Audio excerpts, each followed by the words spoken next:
예, 여러분 또 3일 동안 잘 지내셨습니까? 코로나 1단계로 하향 조정돼서 저희가 이제 또 이렇게 모여서 함께 예배를 드릴 수 있게 되었습니다. 오늘 수요일부터 시작해서 다음 주일날도 우리가 그 전주까지는 교구별로 이렇게 모였는데 다음 주부터는 교구별로 모이지 않고 어느 분이든 교구에 상관없이 오셔서 예배에 참석하실 수가 있게 되었습니다. 그리고 그 다음 월요일부터는 또 새벽기도도 또 우리 같이 모여서 예배를 드리게 될 것입니다. 여러분, 지금 코로나 때문에 사실 또 모이는 것이 주저되는 부분이 없지 않아 있습니다. 그러나 이번 기회에 또 그동안의 교회를 계속 못 오셨던 분들이 계시다면 그래도 교회 한번 오셔서 또 예배도 들으시고 또 성도분들하고 함께 교제도 나누고 그런 시간들이 되었으면 좋겠습니다. 자, 오늘 기독교 신학 강좌 제34강 하나님의 자녀라는 주제를 가지고 함께 말씀을 나누겠습니다. 오늘 본문 말씀은 요한일서 3장 1절 말씀입니다. 우리 함께 읽겠습니다. 아버지께서 우리에게 얼마나 큰 사랑을 베푸셨는지를 생각해 보십시오. 하나님께서 우리를 자기의 자녀라 일컬어 주셨으니 우리는 하나님의 자녀입니다. 예. 하나님께서 우리에게 사랑을 베푸셔서 우리를 자녀라고 일컬어 주셨다. 우리를 자녀로 인정해 주셨다. 그래서 우리가 하나님의 자녀가 되었다라는 그런 고백입니다.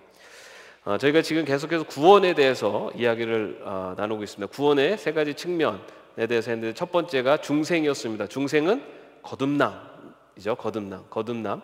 또 하나가 뭐였습니까? 거듭남 또 회심. 자, 회심은 뭡니까? 회개하고 돌아서는데 어디를 향해서? 주님을 향해서. 회심은 회개와 믿음, 이것이 같이 갈 때 이것이 회심이다. 이것도 역시 구원의 또 다른 모습입니다.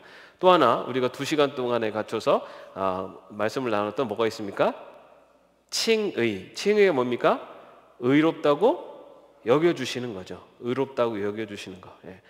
우리가 의로운 사람으로 변한 것이 아니라 예수 그리스도의 거룩한 의의 옷을 우리에게 덧입혀 주시고 우리를 거룩하다 아니면 의롭다라고 칭해 주시는 것. 그것이 칭의입니다. 우리가 칭의를 내가 하나님이 나를 거룩하게 하셨으니까 나는 이제 거룩한 사람이야. 이게 아니에요. 나의 죄성이 다 사라져버린 게 아니라 그리스도의 거룩한 옷을 덧입혀줘서 하나님이 칭히 의롭다고 여겨주시는 거지 나의 죄의 본성들이 다 사라진 것이 아니라 그것을 덧입은 그것을 가려주시는 예수 그리스도의 그런 거룩한 의의 전가를 받아서 의롭다고 여겨주신다라는 것이 칭의였습니다. 자, 이렇게 중생과 또 회심, 칭의 이 세 가지가 구원을 바라보는 구원에 대한 세 가지 측면의 접근이라고 할 수가 있습니다.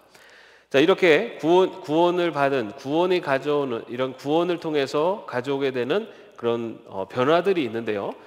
이런 구원을 통해서 가져오는 변화들을 우리가 살펴보면요. 첫 번째는 새로운 피조물이 되었다. 예. 새로운 피조물이 되었다. 고린도후서 5장 17절 말씀인데 우리 한번 같이 읽어보겠습니다. 누구든지 그리스도 안에 있으면 그는 새로운 피조물입니다. 옛것은 지나갔습니다. 보십시오. 새 것이 되었습니다. 예. 구원을 받았다라는 것, 구원을 받음으로써 나타나는 변화 그 첫 번째가 바로 이제 새로운 피조물이 되었다. 예, 이것을 우리 구원의 또 한 측면을 얘기한다면은 중생의 측면이라고 할 수 있습니다. 중생이 무엇입니까? 거듭남, 새로 태어남이죠. 그죠? 바로 그래서 중생을 통해서 구원을 통해서 새로운 피조물, 새로 태어난 존재가 되었다.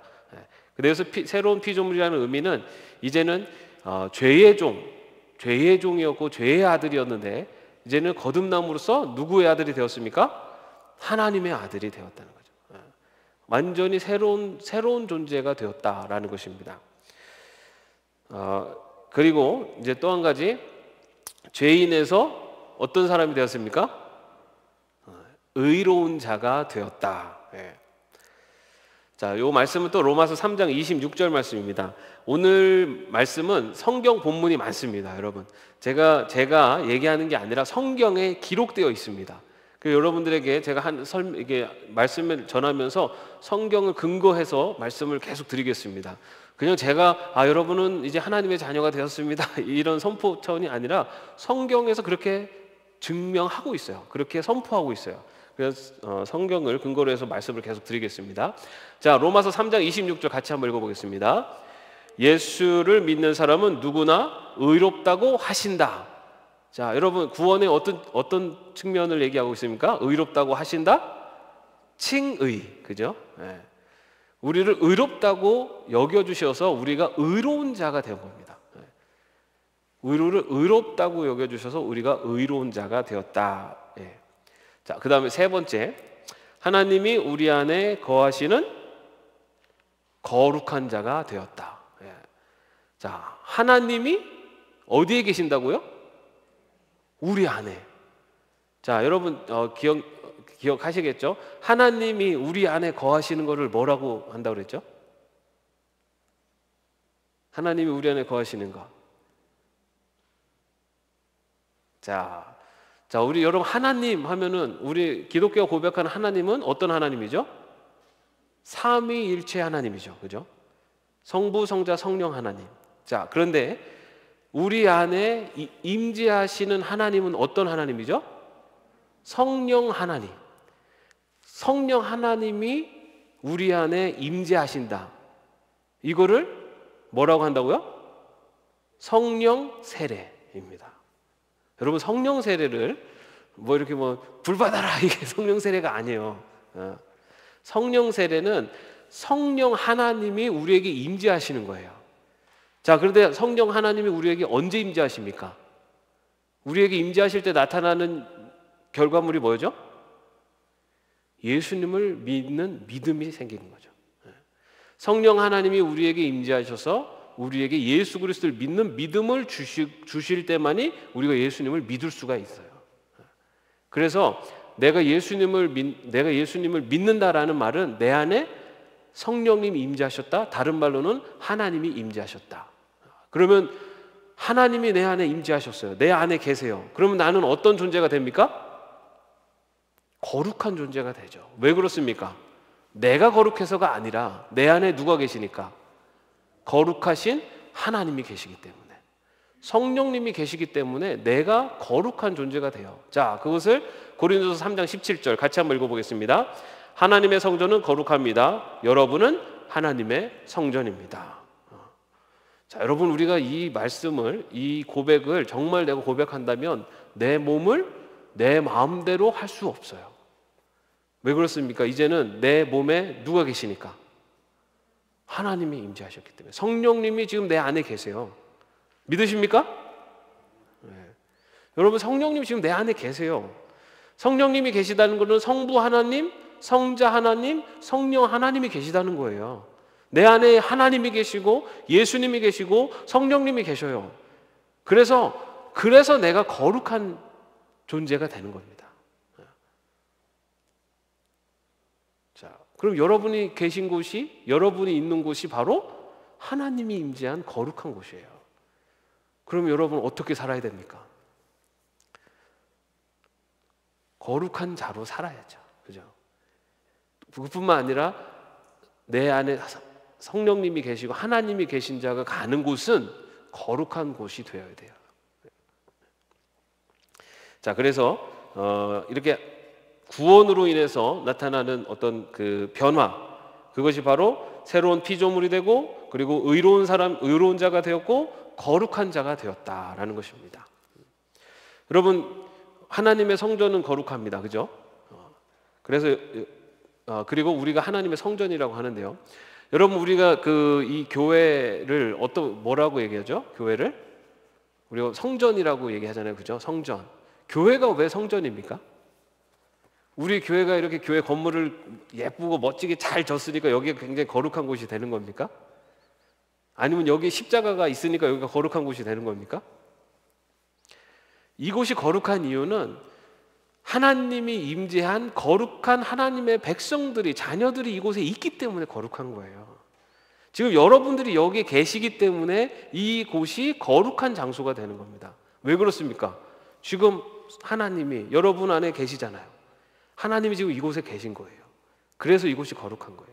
그래서 건물이 거룩한 게 아니라 교회, 거룩한 하나님의 백성, 공동체가 거룩한 공동체인 겁니다.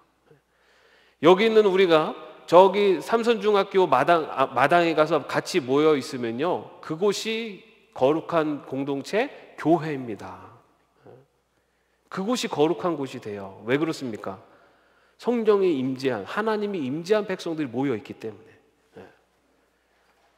교회가 거룩한 이유는 건물이 뭐 거룩하고 잘 져서가 아니에요. 십자가가 있어서가 아니라 거룩한 하나님의 백성들이 모이어서 예배 드리기 때문에 그 예배의 현장이 거룩한 겁니다.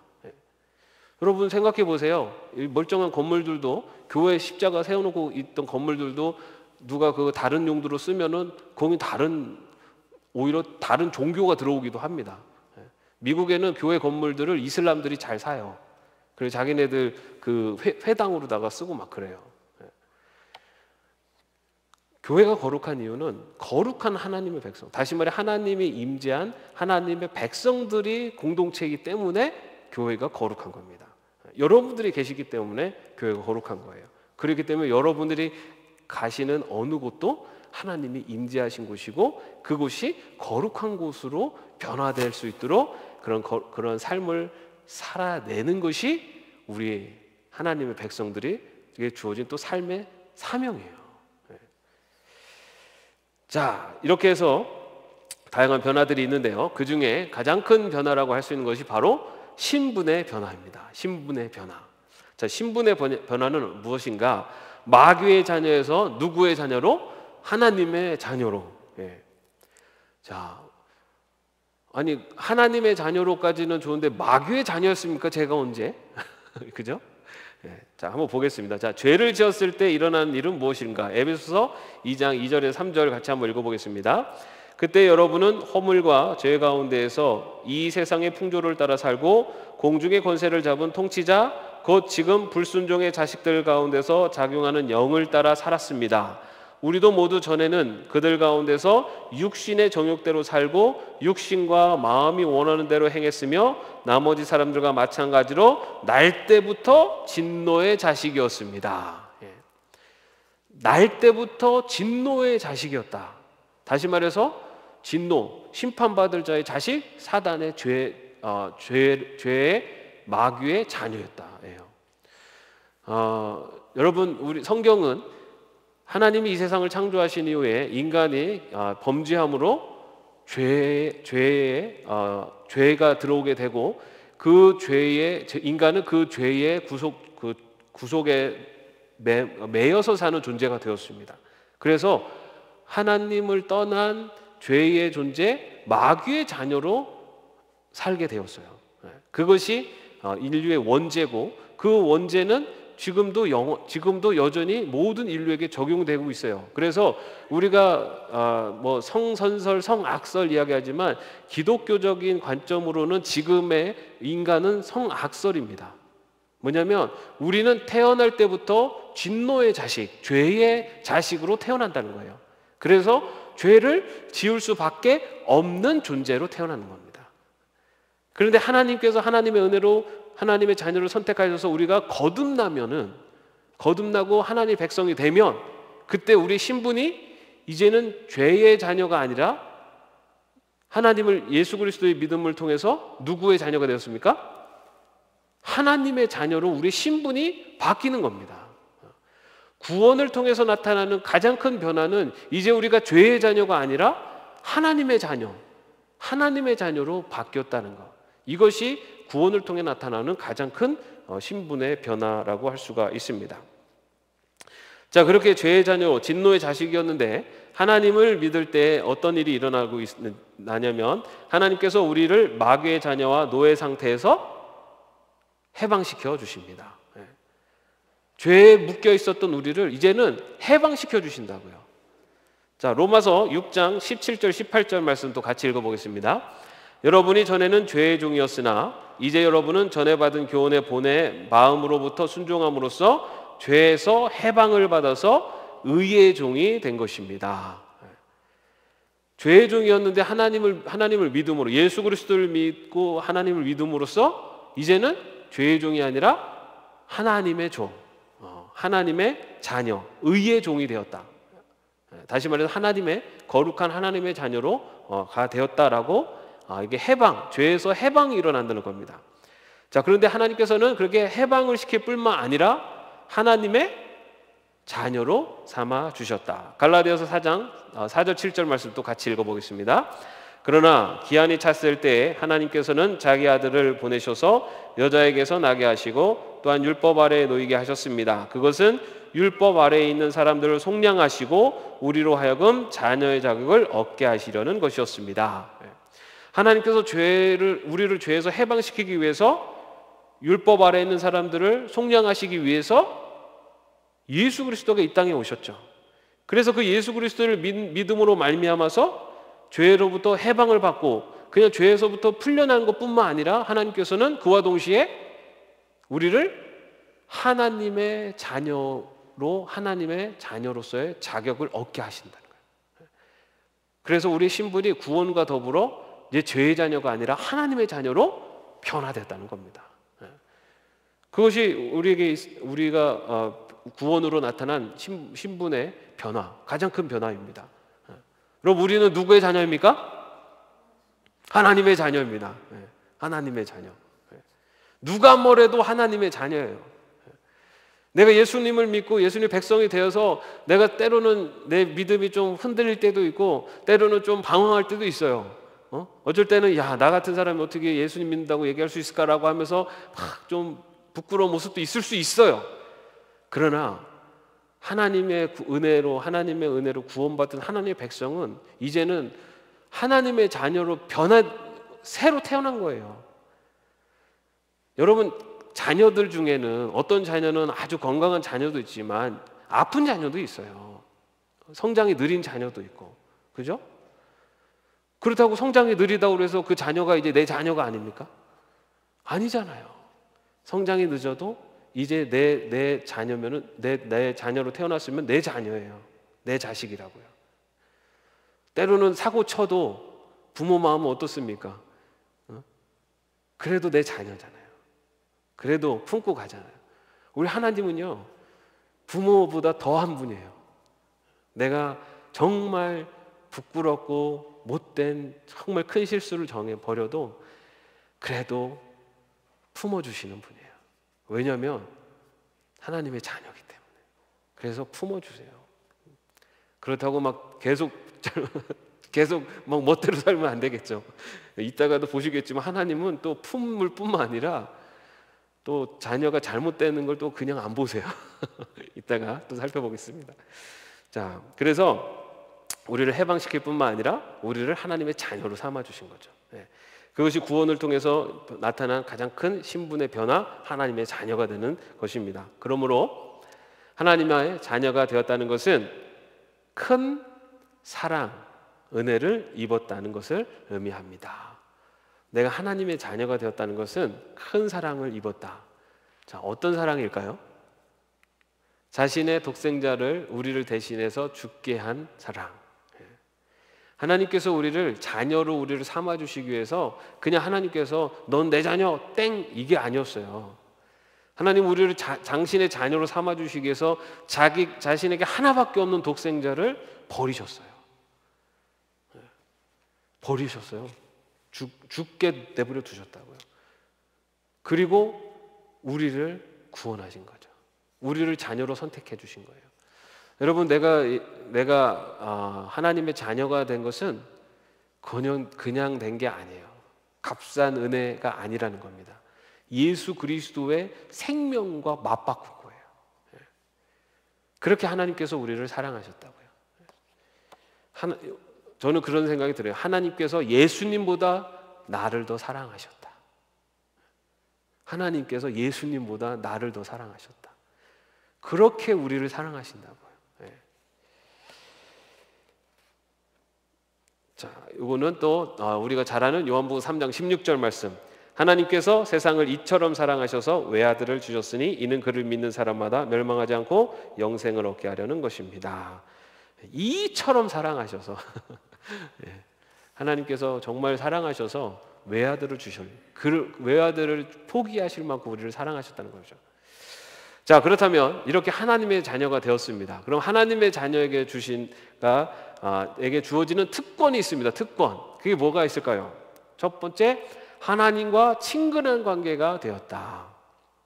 우리는 언제든지 담대하게 아버지 하나님께 나아가 교제를 나눌 수 있다. 여러분, 우리가 하나님 우리는 너무 익숙하고 너무 그렇게 우리와 함께 하시는 친숙한 하나님 생각하지만, 여러분, 하나님과 피조물의 관계는요 만나는 곳이 없어요. 유한자와 무한자예요.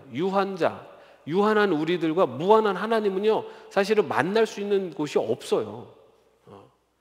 그러니까 어떤 비교의 대상조차 될 수 없는 완전히 다른 존재예요. 그런데 우리가 하나님을 이렇게 만날 수 있는 것은 우리 유한한 우리가 무한의 세계로 갈 수가 없어요. 무한한 세계에 있는 하나님이 유한한 우리에게로 내려오신 거예요. 그게 바로 우리가 그 전에 살펴봤던 성육신의 사건이죠. 유한과 무한은 기찻길의 두 레일처럼 절대 만날 수가 없는 그런 차원입니다. 하나님과 인간은 만날 수가 없어요. 존재 자체가 다르기 때문에. 그런데 무한하신 하나님이 유한한 세상으로 내려오셔서 우리를 만나 주신 거죠. 그게 바로 성육신이고, 그 관계, 그렇게 해서 만나 주셨을 뿐만 아니라 그 예수 그리스도를 통해서 우리들 한 사람 한 사람과 교제를, 그리고 관계를 맺어 주셨단 말입니다. 그래서 예수님께서는 이렇게 기도를 가르쳐 주셨죠. 뭐라고 합니까? 하늘에 계신 우리 아버지요. 이것은 예수님께서 제자들에게 이렇게 기도하라라는 거예요. 만약에 하나님과 관계가 하나님과 예수님만 관계가 됐으면 너는 이렇게 기도하라 했을 거예요. 하늘에 계신 예수님의 아버지요. 근데 예수님께서는 이렇게 기도하라고 하면서 우리 아버지요라고 가르쳐 주셨어요. 그것은 바로 그 기도를 하고 있는 사람과 하나님과의 관계가 아버지와 자식의 관계가 되었다라는 것을 가르쳐 주고 있죠. 그것뿐만 아니라 바울 사도도 우리가 예수 그리스도를 통해서 하나님을 아버지라 부를 수 있게 되었다라고 고백을 합니다. 그렇게 하나님과 친근한 관계가 되는 것이 하나님의 자녀의 특권입니다. 그래서 어쩌면은 우리가 하나님 앞에 와서 앙탈을 부리고 때로는 막 속상하고 이야기를 그냥 있는 그대로 막 해도 하나님은 다 받아주셔요. 때로는 너무 속상해서 하나님을 좀 원망을 해도 하나님은 그 마음까지도 이해하시고 받아주시는 거죠. 왜냐하면 그만큼 가까운 관계가 되었기 때문에. 그 다음에 또 특권이 있습니다. 뭐냐면 아버지는 우리의 필요를 채워주신다. 이제 부모가 되셨어요. 하나님이 우리 아버지가 되셨어요. 자, 마태복음 7장 11절 말씀 같이 한번 읽어보겠습니다. 너희가 악해도 너희 자녀에게 좋은 것을 줄 알거든 하물며 하늘에 계신 너희 아버지께서 구하는 사람에게 좋은 것을 주시 아니하시겠느냐. 이제는 아버지가 되셨기 때문에 아버지로서 자녀들을 돌봐주신다는 거예요. 아버지로서 자녀들을 돌봐주신다. 그 인간도 자기 자식에게 좋은 것을 줄 아는데 하나님께서 그 자녀에게 좋은 것으로 주지 아니하시겠느냐. 이제는 하나님께서 아버지가 되셔서 이제는 자녀들의 필요를 채워주세요. 자, 그런데 우리가 분명히 알아야 될 것은 아버지의 입장에서 좋은 것을 주시는 거예요. 자녀의 입장에서 좋은 걸 주시는 게 아니라 아버지의 입장에서 좋은 것. 그런데 우리 인간 아버지들은 자녀들이 뭘 좋아하는지 사실 잘 몰라요. 그래가지고 자녀들의 뜻도 모르면서 내 생각이 좋은 걸 할 때가 있어요. 그런데 하나님은 이 세상에 창조주시고 이 세상을 운영하시는 분이시기 때문에 그 자녀에게 가장 좋은 것이 무엇인지를 어떤 인간보다도 더 잘 아시는 분이에요.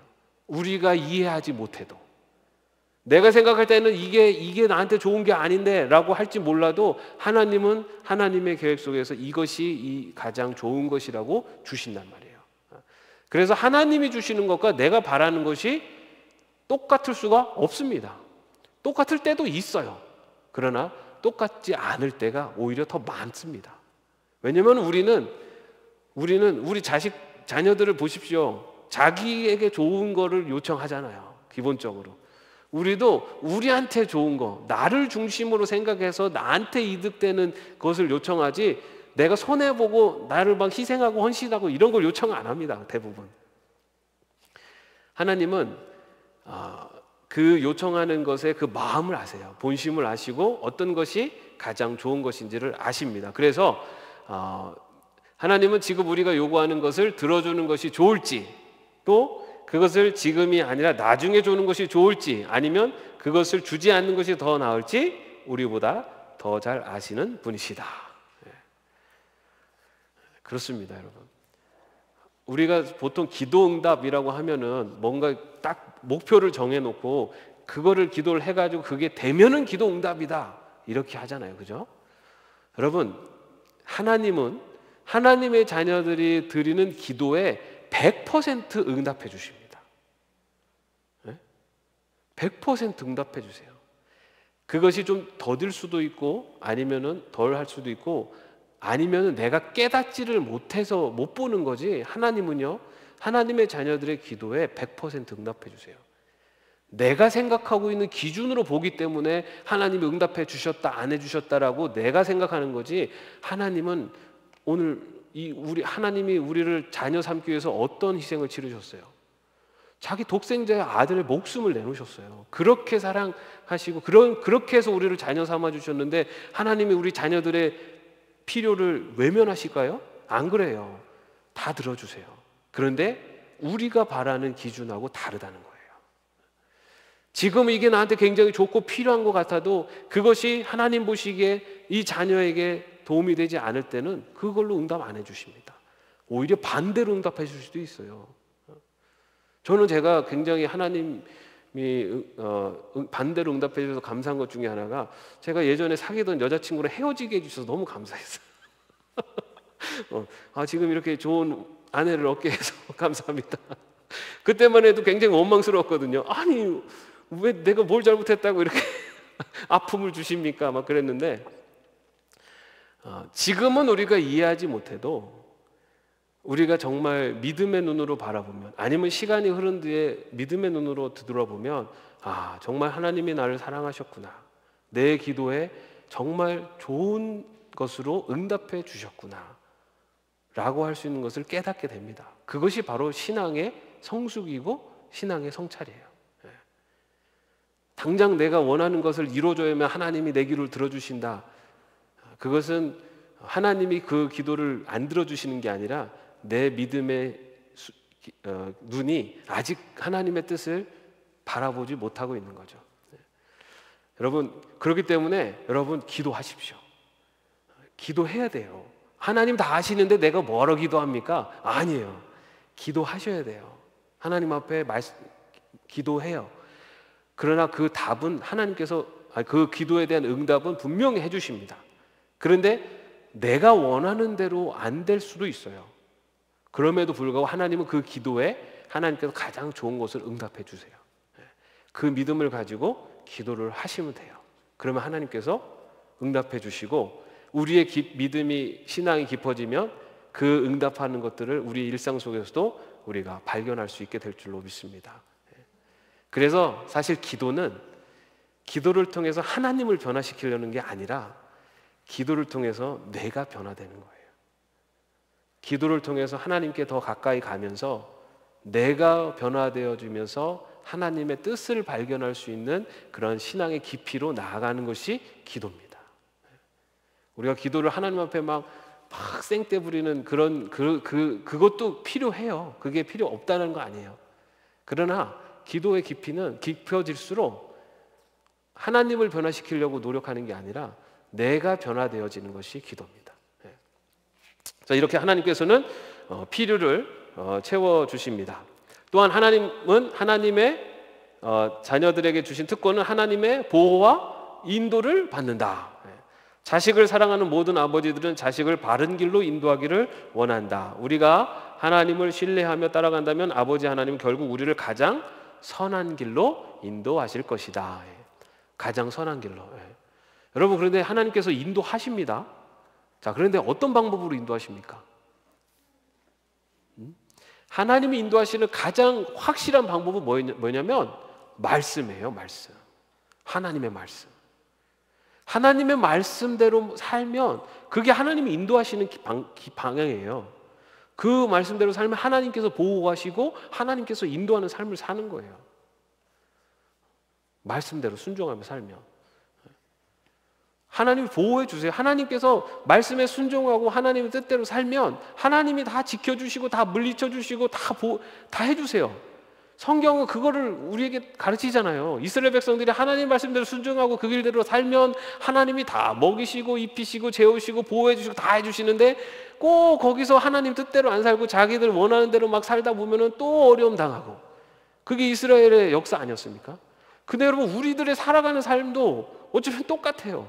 하나님이 다 해주시겠다고 약속을 하고 성경에 아주 그냥 그 기록까지 다 해놓으셨는데도 하나님 뜻대로 안 살고 세상 살아온 경험의 지식의 바탕으로 살고 세상 사람들이 사는 대로 살고. 근데 여러분, 분명한 것은 하나님의 자녀를 하나님께서 보호하시고 인도해 주세요. 말씀으로 나아가도록. 그럼에도 불구하고 참 이렇게 어떻게 보면 좀 말을 안 듣는 자식들이 분명히 있어요. 그죠? 자, 그래서 아버지 하나님의 징계를 받는 것도 하나님의 자녀에게가 받는 특권입니다. 여러분, 징계 받는 게 왜 특권이 됩니까? 그죠? 그래서 여러분, 하나님께서 징계를 주시는 것도 하나님 자녀의 특권이에요. 왜 그렇습니까? 우리 아버지는 잘못된 길로 나가는 자녀들을 징계하셔서라도 바른 길로 인도해 주신다. 하나님의 자녀들에게 징계를 주시는데 우리는 어떤 삶의 어려움이 닥치면은 다 마귀 사탄이 우리를 시험에 들게 하고 고통스럽게 한다 생각하죠? 하나님도 우리를 징계하십니다. 왜 징계하세요? 바른 길로 인도하려고. 히브리서 12장 6, 7절 같이 읽겠습니다. 주님께서는 사랑하시는 사람을 징계하시고 받아들이시는 아들마다 채찍질하신다. 징계를 받을 때 참아내십시오. 하나님께서는 자녀에게 대하시듯이 여러분에게 대하십니다. 아버지가 징계하지 않는 자녀가 어디에 있겠습니까? 하나님이 징계를 하십니다. 부모들이 자식들이 잘 되기를 바라면서 징계를 하고 혼을 내는 것처럼 하나님도 하나님의 자녀들이 잘못된 길로 가는 것을 그냥 방치하지 않아요. 그냥 너 멋대로 살아라 이렇게 두지 않으세요. 하나님의 자녀들을 바른 길로 인도하시기 위해서 징계를 하십니다. 그래서 내가 하나님의 자녀고 예수 믿고 이렇게 지내는데도 왜 나는 이렇게 힘든 일이 생깁니까? 힘든 일이 생기는 이유를 다 하나님의 징계냐? 그것도 아니에요. 우리 인생 속에 어려운 일이 생기는 이유를 보면요, 크게 좀 분류를 하면 첫 번째는 내가 잘못해서 생기는 경우 많아요. 내가 잘못해가지고 어려움이 다가오는 경우가 많습니다. 그런데 우리는 내가 잘못한 건 생각 안 하고 내가 어려운 것만 생각을 해요. 내가 잘못해서 어려움이 올 때 우리가 해야 되는 방법은 뭐죠? 대처는? 회개하는 거예요. 회개. 하나님 앞에 회개하고 그 회개하고 또 그것에 대해서 감당해 나가고, 아니면 내가 잘못한 것에 대해서 책임져 나가는 게, 이게 그리스도인의 삶이에요. 어쩌면 이거는 그리스도인의 삶을 떠나서 그냥 일반 보통 사람들도 내가 잘못한 것이 있어서 내가 어려움을 당하면 그것에 대해서 뭐 가서 사과를 하든지 아니면은 그것에 대한 책임을 지든지, 이게 사실은 상식적인 삶이죠. 우리 그리스도인들 똑같아요. 우리라고 그런 시험이 없습니까? 어려움이 다 오죠. 내가 잘못해서 했을 때는 내가 잘못한 것에 대해서 인정할 줄도 알아야 돼요. 잘못한 거 잘못했다. 그리고 그것에 대해서 책임을 져야 되는 부분이 있으면 책임을 져야죠. 내가 잘못한 거 생각 안 하고 나한테 어려움이 온 것만, 이것만 어떻게 피해가게 해주십시오.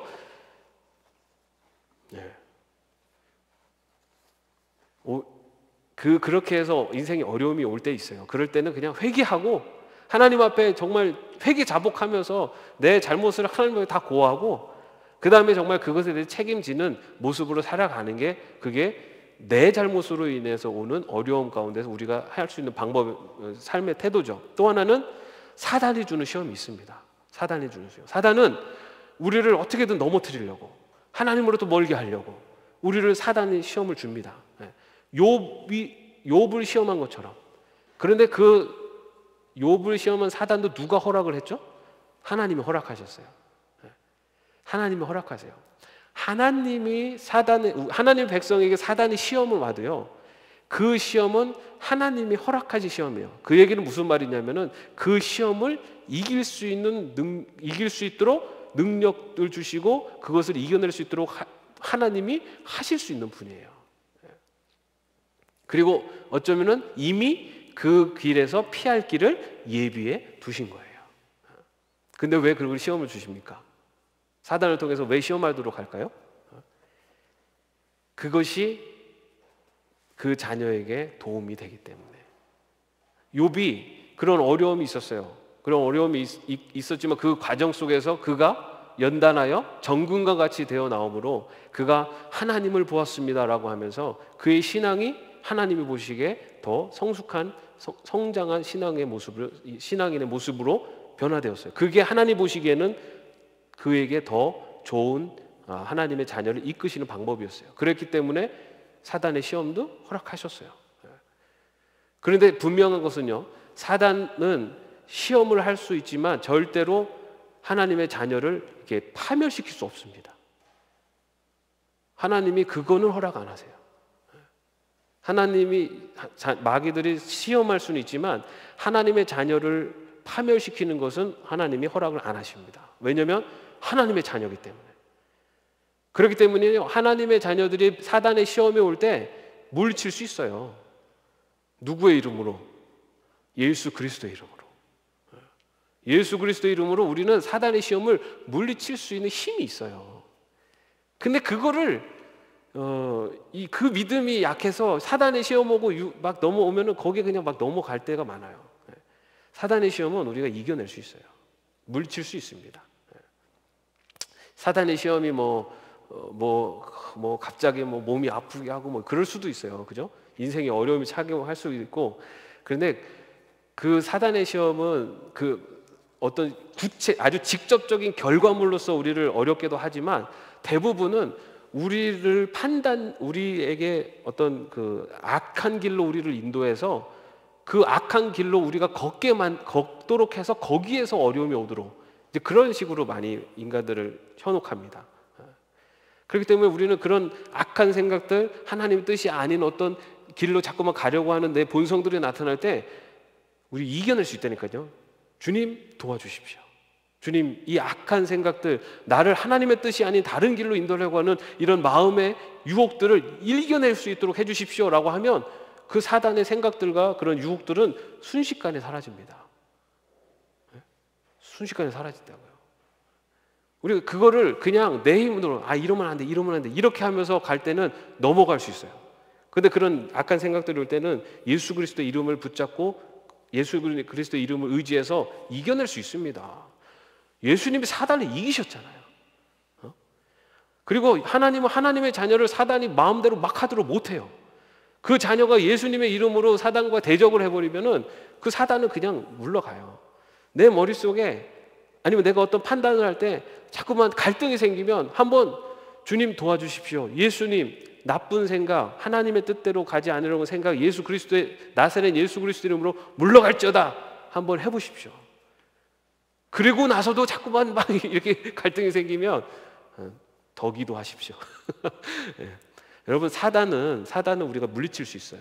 사단이 우리에게 악한 생각, 또 나쁜 길로 자꾸만 가게 만들고 아니면 우리에게 어떤 그런 어려움을 당하게 할 때 우리를 흔들리게 할 때라도 우리는 그걸 이길 수가 있어요. 그런데 또 한 가지는 하나님이 직접 징계를 하실 때도 있어요.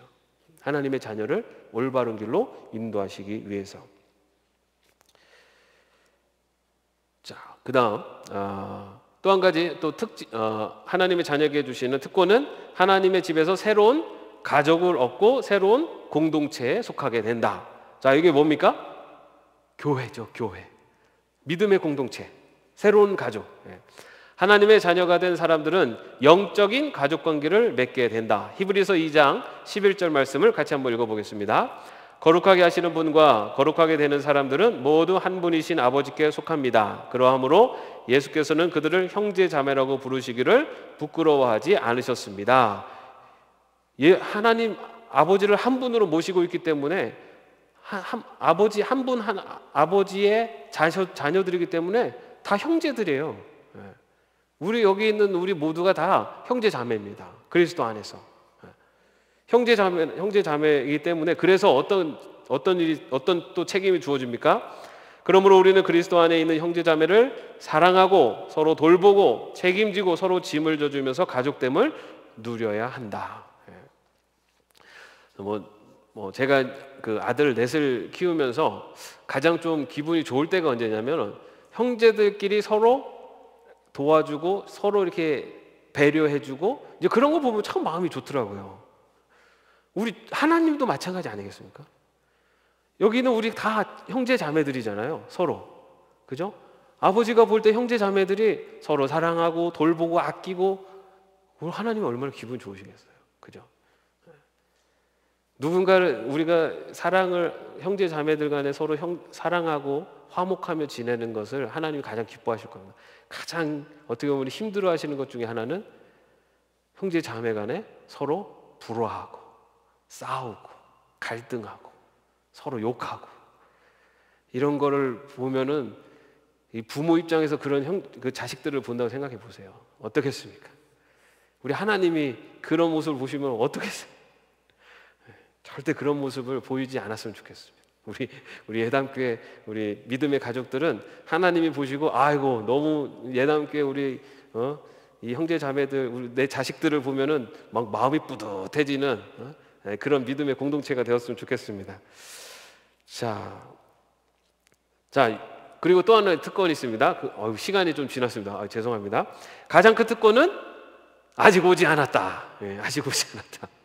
하나님의 자녀에게 주시는 가장 큰 특권은 아직 오지 않았다. 완전한 특권은 그리스도의 재림과 더불어 주어진다.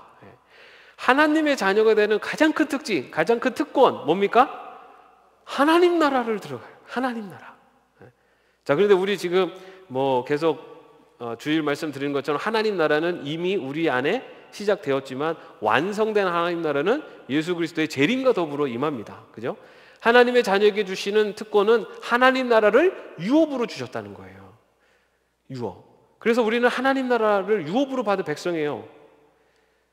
그 하나님 나라가 우리는 그 하나님 나라를 지금의 삶에서도 누릴 수 있지만 완성된 하나님의 나라는 아직 오지 않았다. 자, 요한계시록 21장 47절 4장 7절 말씀 4절 7절 말씀에 보면은 하나님 나라가 어떤 나라인가라는 것을 표현합니다. 그들의 눈에서 모든 눈물을 닦아 주실 것이니 다시는 죽음이 없고 슬픔도 울부짖음도 고통도 없을 것이다. 이전 것들이 다 사라져 버렸기 때문이다. 이기는 사람은 이것들을 상속받을 것이고 나는 그의 하나님이 되고 그는 내 자녀가 될 것이다. 완전한 하나님의 나라, 완성된 하나님 나라는 죽음도 없고 슬픔도 고통도 없는 그런 하나님의 나라, 그런 하나님 나라가 유업으로 받을 사람들이 우리라고요. 여러분들 어떻게 유산 상속을 좀 많이 받으셨나요? 부모님으로부터? 유산 상속 받아도 기분 좋잖아요, 그죠? 나쁘다고 할 사람이 누가 있겠습니까? 그런데 여러분 우리 하나님의 자녀에게는 이 세상 어떤 것과도 비교도 될 수 없는 하나님 나라를 유업으로다가 주신다는 거예요. 그걸 특권이에요, 그게 우리에게. 자 그렇다면은 하나님의 자녀된 우리들, 하나님의 아들된 우리들에게도 책임이 있습니다. 하나님이 우리를 자녀 삼아주셔서 너무 감사하고 그게 은혜인데 이제는 우리도 하나님의 자녀가 되었기 때문에 하나님의 자녀로서의 책임이 있어요. 무슨 책임이 있느냐? 하나님의 거룩하심을 닮아가는 자녀가 되어야 한다. 에베소서 5장 1절 말씀에 보면요, 그러므로 여러분은 사랑을 받는 자녀답게 하나님을 본받는 사람이 되십시오. 하나님을 본받는 사람, 하나님이 거룩하신 것처럼 우리도 거룩한 자가 되기 위해서 노력해야 된다는 거예요. 하나님의 자녀가 되었기 때문에. 여러분 자녀들이 밖에 나가서 막 마음대로 살면은 누구 얼굴에 먹칠한다 그러죠? 부모 얼굴에 먹칠한다고 그러잖아요. 우리가 이제 하나님의 자녀가 되었기 때문에 우리가 세상에서 어떻게 사느냐에 따라서 내 얼굴에 먹칠되는 게 아니라 누구 얼굴에 먹칠하는 겁니까? 하나님의 얼굴에 먹칠하는 거예요. 그렇지 않아요? 막 가가지고 밖에 나가가지고 다른 사람 안 좋게 했는데 알고 봤더니 저 사람이 어느 교회 뭐 장로래, 집사래, 아니면 이 사람이 어디 교회 다니는 사람이래. 이러면은 그 일을 당한 사람들이 저 사람 나쁜 사람 이렇게도 하겠지만 저 사람이 저 교회 하나님 아이고 웃기지 마라 이렇게 나오죠. 이제 우리가 하나님의 자녀가 되었기 때문에 우리가 어디 가서 어떤 행동을 해도 그것에 대해서 누구와 직결되냐면 하나님과 직결돼요. 그래서 이제는 하나님의 자녀가 되었기 때문에 하나님의 거룩하심을 닮아가기 위해서 노력해야 된다는 겁니다. 자, 그리스도인이 참된 사랑과 헌신의 모습을 보여줄 때 사람들은 그 사람을 통해서 하나님을 알게 되고 하나님께 영광을 돌린다. 우리의 삶이 사랑과 헌신의 모습으로 나타내어질 때 그 사람을 통해서 하나님을 아는 거죠. 여러분, 세상 사람들이 하나님을 어떻게 압니까? 하나님을 어떻게 압니까? 일단은 특별히 관심도 없겠죠. 하나님을 알 수 있는 방법은 하나님의 자녀된 우리들을 통해서 하나님을 아는 거예요. 그래서 요즘 그 매체에서 그냥 교회에 대한 안 좋은 얘기 나오면 우리가 사실 마음이 답답하잖아요. 저게 교회가 아닌데, 저게 교회의 진짜 모습이 아닌데, 그죠? 사람들은 그런 걸 통해서 그냥 교회를 생각을 한단 말이에요. 그것처럼 우리들을 통해서 하나님의 모습이 나타나는 겁니다. 내가 어떻게 사느냐가 나 서평원이라는 개인의 모습으로 나타나는 게 아니라 나를 통해서 하나님의 모습, 하나님의 그 이름이 나를 통해서 세상 가운데 증거되는 거예요. 그리고 내가 어떻게 사느냐에 따라서 하나님의 영광이 돌려질 수도 있고 하나님의 얼굴에 먹칠을 할 수도 있는 거죠. 자, 마태복음 5장 16절 말씀에 보면 이와 같이 너희 빛을 사람에게 비추어서 그들이 너희의 착한 행실을 보고 하늘에 계신 너희 아버지께 영광을 돌리게 하라. 너희의 착한 행실을 보고 해요. 그죠? 하나님께서 하나님의 영광을 올리는 것은 너희의 착한 행실, 하나님의 자녀들의 착한 행실, 그들의 선한 그 행함을 보고 하나님께 영광을 돌리게 하라요. 하나님의 영광과 우리의 삶의 모습이 연결되어 있다는 거죠. 자, 그 다음에 또 하나님의 자녀로서 고난을 감내하는 삶을 살아야 한다. 죄악된 세상을 의롭게 살아갈 때, 의롭게 살아갈 때예요. 의롭게. 제가 아까 말씀드렸죠. 인생의 고난이 여러 이유로 옵니다. 그런데 여기서 얘기하는 것은 내가 하나님의 백성으로 의롭게 살아갈 때예요. 내가 하나님의 백성답게 살려고 노력하다 보면은 때로는 세상 사람들이 가는 길이 아닌 데를 갈 때도 있어요. 다 이리 가고 성공으로 가야 되고 남을 짓밟아서라도 1등을 해야 되고 이렇게 가는 게 다 이렇게 가는데 아니야, 나는 그렇게 사람을 짓밟고 올라가서 1등하는 자리 가지 않고 오히려 내가 섬기고 낮아지는 자리로 가겠어. 그렇게 하다 보면요 손해 볼 때도 있어요. 때로는 어려움 당할 때도 있죠. 그런 의롭게 살 때입니다. 그렇게 죄악된 세상을 의롭게 살아갈 때 예수님도 고난 받으셨듯이 우리도 고난을 받게 된다. 이게 하나님의 자녀이기 때문에 받게 되는 거예요. 그런데 그 고난조차도 감내하는 것이 하나님의 자녀의 책임이라는 겁니다.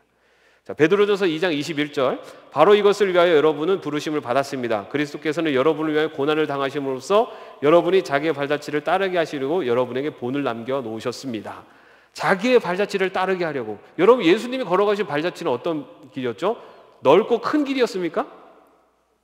좁고 험한 길이었어요.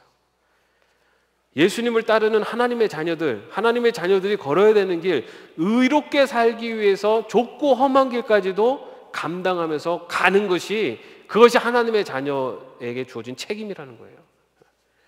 나는 좁고 험한 길 싫습니다. 그래서 세상 사람들이 가는 그냥 하나님 뜻이 아니어도 이 길로 가겠습니다. 이거는 하나님의 자녀의 책임이 있는 삶이 아니에요. 하나님의 자녀는 좁고 험한 길이라도 그것이 하나님의 자녀가 가야 되는 길이라면 그리 가는 겁니다. 하나님의 자녀가 되었기 때문에. 자, 그러나 기억해야 될 것은 우리가 현재 아무리 고난을 당한다고 해도 그것은 장차 우리에게 나타날 영광에 비할 바 못 된다는 것입니다. 로마서 8장 17, 18절 말씀, 자녀이면 상속자이기도 합니다. 우리가 그리스도와 함께 영광을 받으려고 그와 함께 고난을 받으면 우리는 하나님이 정하신 상속자요 그리스도와 더불어 공동 상속자입니다.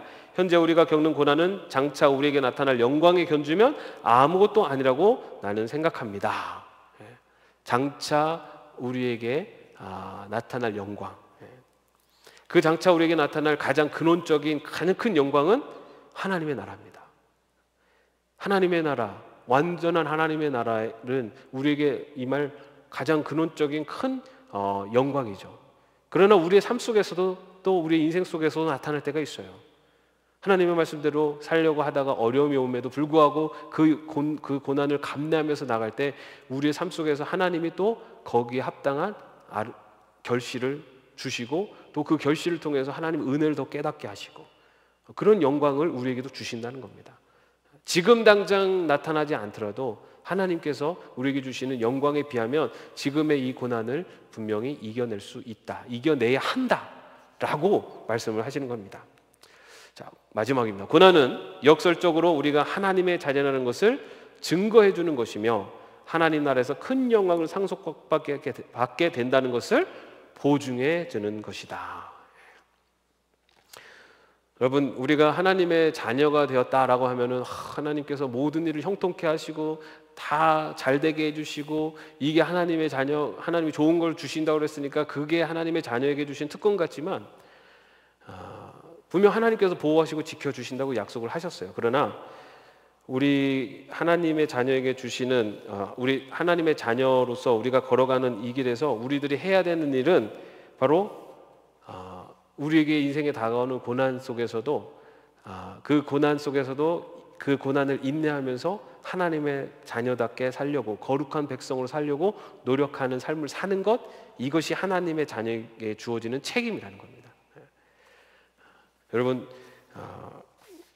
여러 가지 힘들고 어려울 때 그때가 사실은 우리가 갈등할 때가 많습니다. 나의 세상의 길 아니면 하나님의 길, 하나님이 기뻐하시는 길, 하나님이 기뻐하지 않으실 길, 그 기준을 가지고 생각을 할 때 하나님의 자녀가 선택해야 될 길은 하나님이 기뻐하시는 길이 되어야 될 줄로 믿습니다. 그 길이 어렵고 힘든 길이 될지라도 그 길로 나아가면 하나님께서 보호하시고 지키시고 그리고 장차 나타날 영광으로 인도하실 것입니다. 그것이 바로 하나님의 자녀된 우리들이 나가야 될 길일 줄 믿습니다. 저와 여러분의 삶이 바로 이 하나님의 자녀라는 분명한 나의 자아 정체성을 가지고 흔들림 없이 하나님의 자녀의 길을 걸어갈 수 있기를 주님의 이름으로 축원합니다. 기도하겠습니다. 하나님, 우리를 하나님의 자녀로 삼으셔서 새로운 피조물로 그 의로운 자로 또 거룩한 자가 되게 하셨습니다. 하나님께서 우리에게 주신 많은 특권들이 있습니다. 그 특권들의 은혜에 감사하며 나아가되 이제는 우리가 하나님의 자녀로 책임을 다하는 삶을 살 수 있도록 인도하여 주시옵소서. 우리가 살아가는 길, 어렵고 힘든 길이 될지라도 하나님의 자녀로서 걸어가야 되는 길을 담대히 걸어갈 수 있는 우리들 되게 하여 주시옵소서. 그리하여 주님이 주시는 앞으로 장차 나타날 그 영광의 자리에서 하나님 앞에 부끄럽지 않은 자, 칭찬받는 자로 설 수 있도록 붙잡아 주시옵소서. 주 예수 그리스도의 은혜와 하나님의 사랑하심과 성령님의 교통하심과 동행하심이 하나님의 자녀된 삶을 살기로 마음속에 결단하며 나가는 주의 종들 머리 위에 이제부터 영원까지 함께 없시기를 간절히 축원하옵나이다. 아멘.